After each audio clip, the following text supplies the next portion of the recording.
Hi, I'm Doug, and these are Wycliffe's words.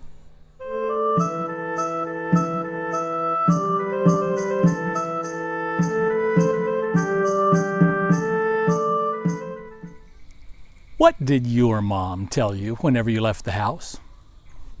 Be good. Of course, we Christians should always be good. We should strive to be virtuous, not just for mom or for vague, abstract civic reasons, but because the Bible commands it. Paul urged his Colossian readers to shun a long list of fleshly sins and to practice a noble host of virtues. Clothe yourselves with compassion, kindness, humility, gentleness, and patience. Bear with each other and forgive whatever grievances you may have against one another.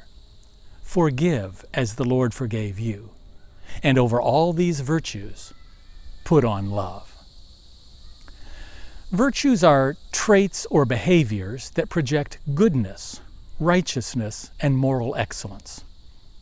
Now, pretty much everyone agrees that we ought to be good, right, and moral. And yet there's so much that is bad, wrong, and immoral in the world. How can we believers rise above that? How can we convert our good intentions into good behavior? Where do we find the power to rise above our natural moral laziness? Well, we get that power to be virtuous from virtue.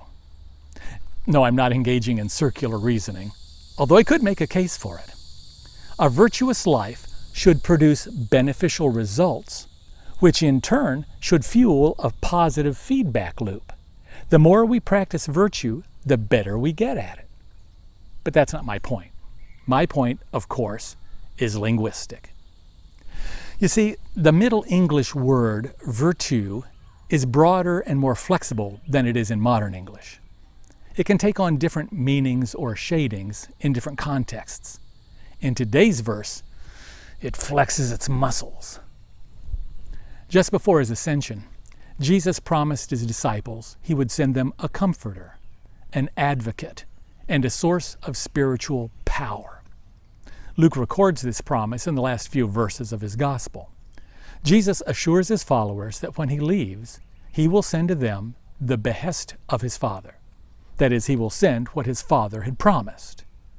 In preparation, they're to stay in the city until the promised one comes, at which point they will be clothed with virtue from on high. In this context, the word virtue should be translated power. The Holy Spirit brings a divine spiritual power to those whom he inhabits.